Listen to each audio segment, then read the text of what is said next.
Well, I'm back for this week's podcast, and for the first time in 3 weeks, I'm back to by myself. It's a little bit lonely. I'm not gonna lie, having guests on here was a whole lot of fun for me.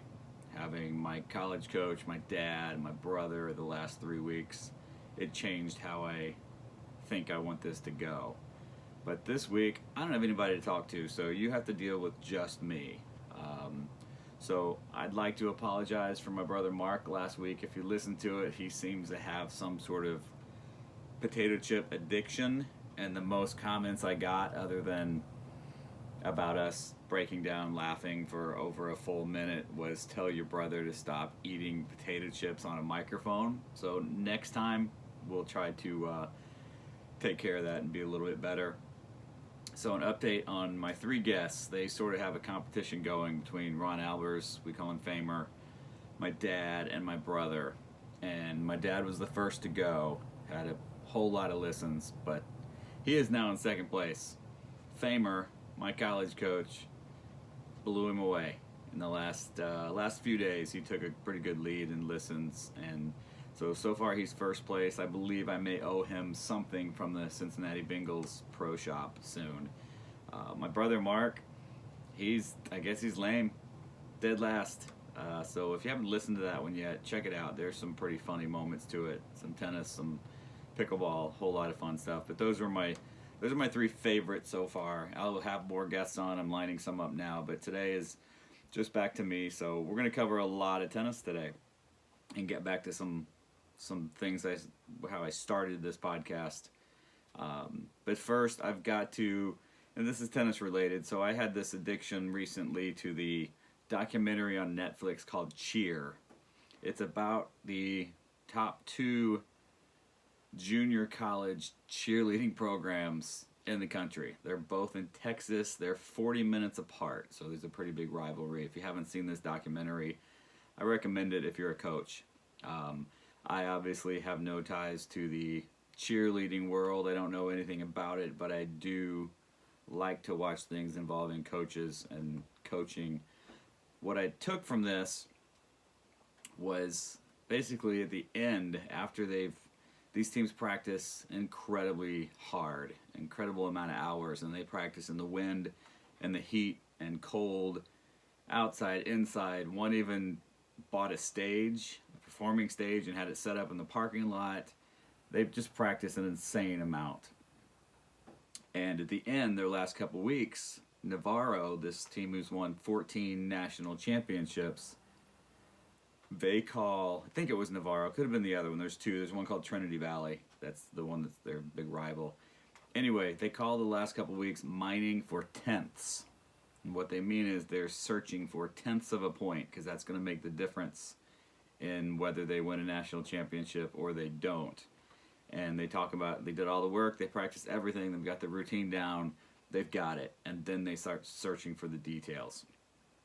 And I think on a tennis court, you can think about that. You spend so much time practicing private lessons, group lessons, ball machine, hitting partners, whatever you do. Once you have those things, you can swing a racket correctly, you're hitting it the way you want to, then you start looking for the real stuff, and that's what real players do. So you might learn how to hit 2 miles slower, 2 miles per hour faster, hit it a little bit harder, hit it an inch higher, an inch lower, lob one a foot deeper, more to the right, more to the left, come in one step quicker. Whatever it is, you are searching for those extra details that can change a match, especially an even match that you and your opponent are similar. So as you play, I think your goal should be to get to that point where you practice so much that you get to search for details, that you get to do the very minor things that can change the outcome of a match. So anyway, if you want to check it out, check it out. That's my recommendation. I think there's two seasons, and I think if you're a coach or any kind of athlete, a competitor, it's a pretty good documentary about that. So I guess I'm a cheerleading fan now. So like I mentioned, we are back to tennis. I actually was going to talk about Pop-Tarts for a second, but I've decided to stick to tennis for this one. But later we can talk, possibly at another time. We will talk about my issue with Pop-Tarts. You can text me or email me. So I've been mentioning this coaches clinic. We finally had it yesterday at the WAC. We had over 60 high school coaches, volunteers, assistant coaches, varsity, JV, take 3 hours out of their day, their weekend, to come listen to myself, Tim Hartwick, and Annette Malloy speak. We gave presentations on, Annette covered how to basically manage a JV lower level tennis team. A lot of cool stuff of how to handle all kinds of things that are thrown at you at that level, and that situation is not easy. I wouldn't be very good at it. But I just thought it was pretty neat that all these coaches wanted to come out to help their players have a better experience, win more matches, enjoy themselves more. And it's a credit to the coaches who came out to do that. If you couldn't make it, find another one. Each state has their own. Wisconsin has a couple coming up. But it was a pretty neat thing to do. I got to speak an hour on doubles, which is, many of you know, is my favorite. And I told them that it was pretty much my therapy. I get to talk about things that maybe I believe in that other coaches don't or players don't, and try to show why. But it was a lot of fun. I do want to mention we had a couple coaches come out from college ranks promoting their team, looking for players. And Coach Hockett at UW Stevens Point and Coach Picard from MATC, two college coaches that took 3 hours out of their day to come out and meet and greet high school coaches to try to find players. And I just want to mention, like I did yesterday, there are so many opportunities for scholarships and walk-ons, and any level can play college tennis. I told my story. I got the coach for 2 years, and it was great. I had players on my team that had never touched a tennis racket, and I gave them money. I gave them scholarship money to play tennis, and I just think there's opportunities. So if you're a player, a coach, a parent, forget about the level.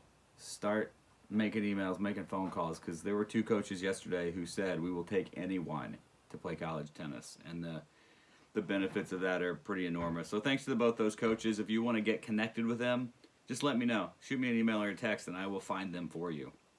So on to the tennis. Tim, out at the WAC, he did a really good presentation on technique, which, again, if you all know me on the court, I'm not super technical. I like to make stuff up, and that's probably a detriment to me, but it's just how I think. Well, Tim can handle the technique and I think the science and the math and the physics, and he led off talking about, didn't really lead off, but he talked a lot about the continental grip.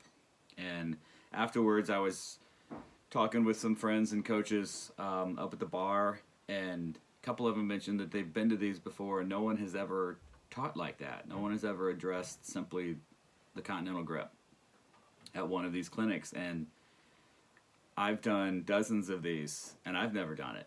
And I don't think I've ever seen anybody done it. And I think why is because it's not the flashiest thing in the world.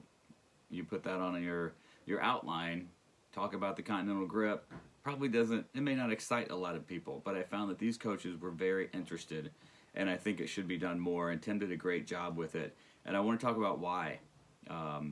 Why is it so important? And Tim talked about having every day doing something at the start of your team's practice or your player's practice, if they don't have that grip, to force them to use it. A game, bouncing the ball, some sort of lesson that they have to learn, holding it in the right place. I totally agree with him. I won't take any students on a private lesson situation anymore that don't have the grip or aren't willing to do it, because I know I can't help them. If they don't have that continental grip, I can't make them any better. They're as good as they're going to be. They're a 3-0 now, they're going to be 3-0 tomorrow, and they're going to be 3-0 in 5 years. There's not much you can do. So I started thinking about why that is so important. And so I thought we'd play a little game.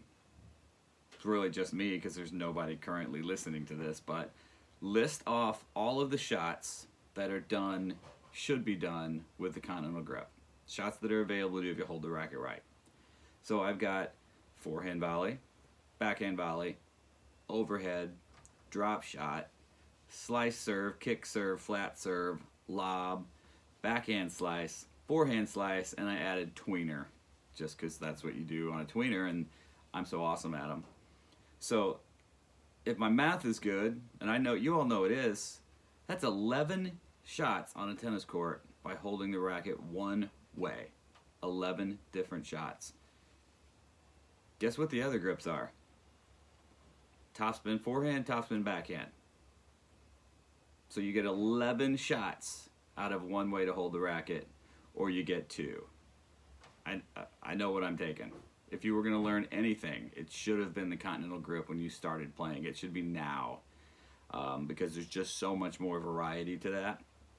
So, to me, it's the Swiss Army knife of tennis. It's the duct tape of tennis. It will do everything for you. You can play an entire match, an entire career with only that grip and do very, very well.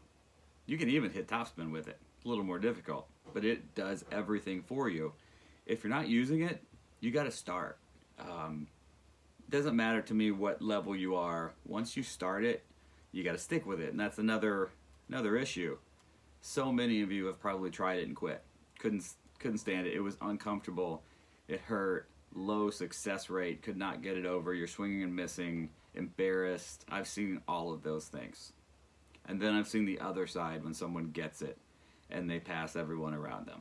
And their serve, their volleys, all of those 11 shots are so much better. So my recommendation is, if you haven't started it, start it tomorrow. Start it today. Start it the second you listen to this, and get through the pain in the ass. I can say that. It's my podcast. Get through that, and promise you will be better on the other side. Again, I mentioned if you're stuck at a 3-5 and you want to make a 3-0 or a 4-0, check your grip. If you don't have it, you're not going to make it. That is my coaching opinion. What I've seen may mean nothing, but I've been around a little bit now.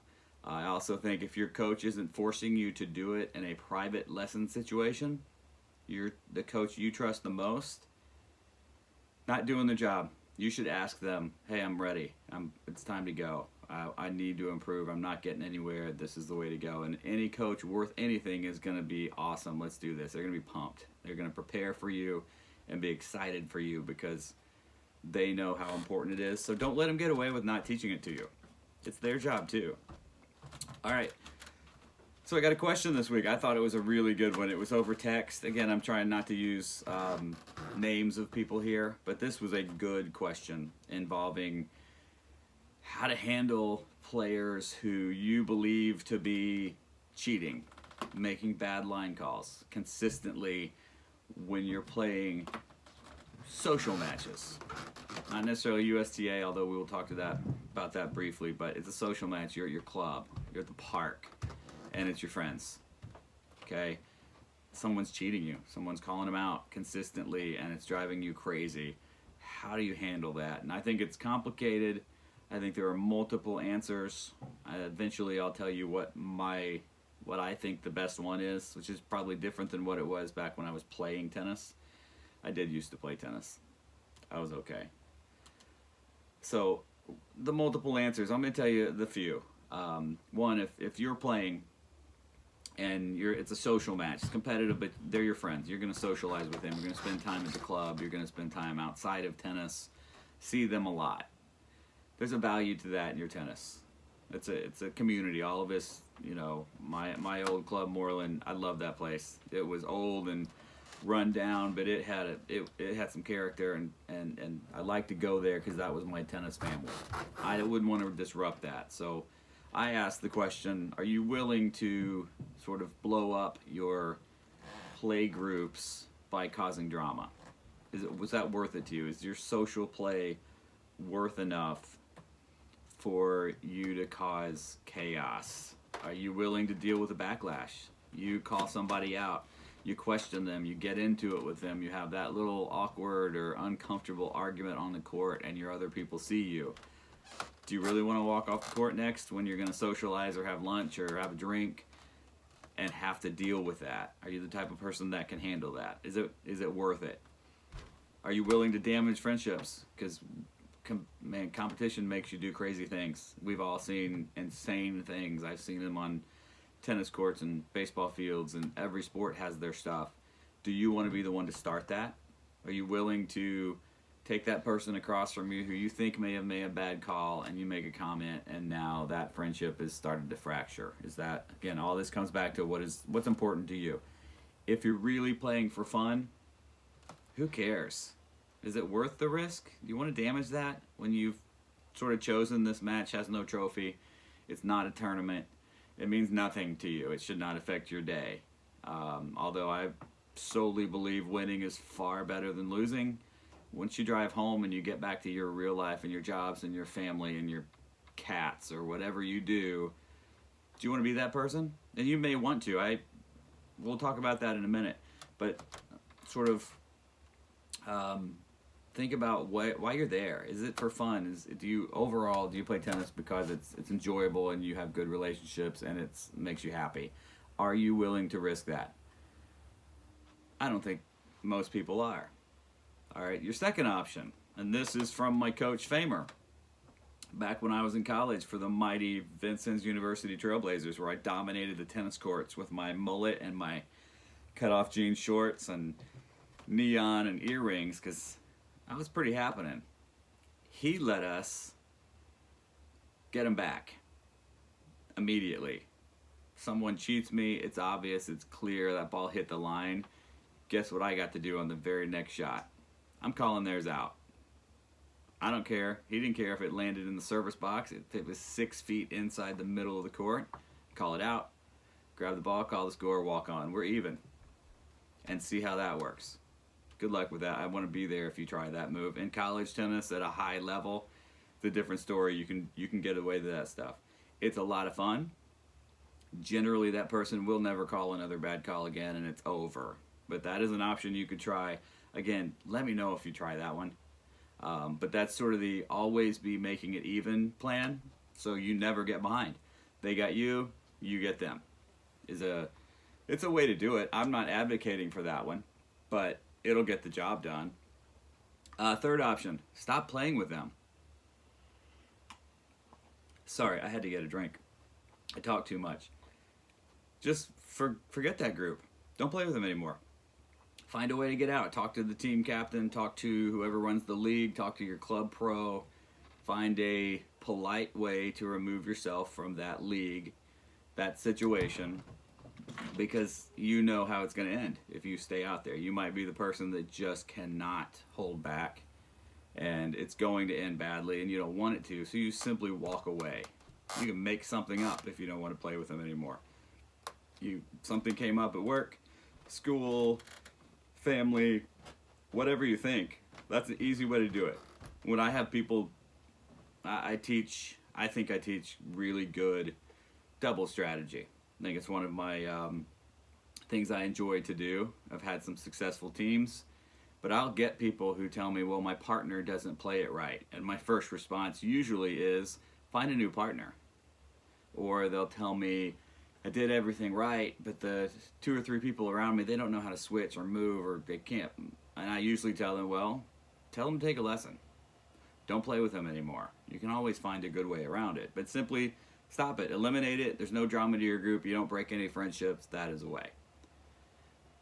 The other option is, if it's not really an option, but if this is a USTA league match, it's a tournament, it's something that's important to you, you want to get the trophy. It has a value to you more than social play. Then I think you stick up for yourself. Question them on it. I despise the "are you sure" that everybody asks, because what are they going to say? No, I'm not real sure. No one responds with that. They get pissed off. They get annoyed. Now you've started something. But in a competitive match, I don't mind starting it as long as you're prepared to finish it and follow through with it, because the "are you sure" it doesn't do anything.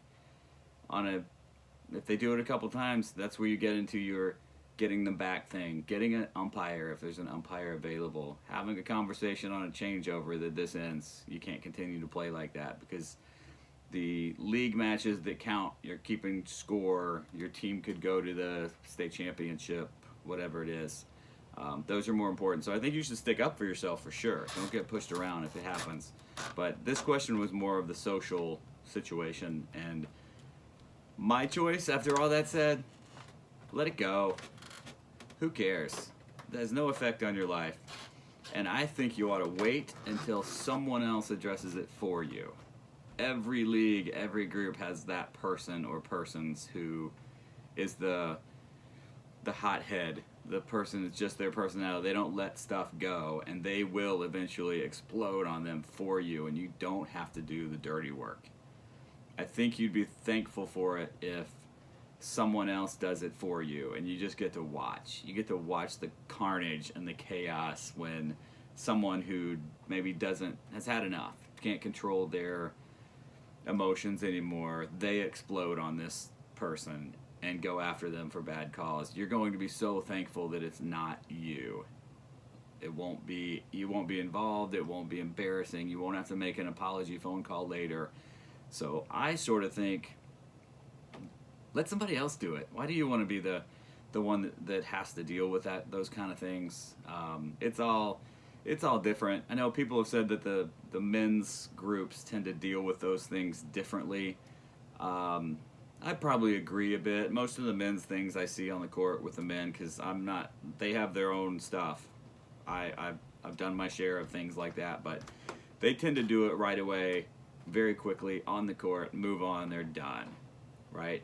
It doesn't tend to, from what I've seen, I could be wrong, it doesn't tend to linger a whole lot, where I think on the women's side sometimes it does. I think on the kids' side and parent side with cheating it definitely does. Parents go off the court and they want to fight.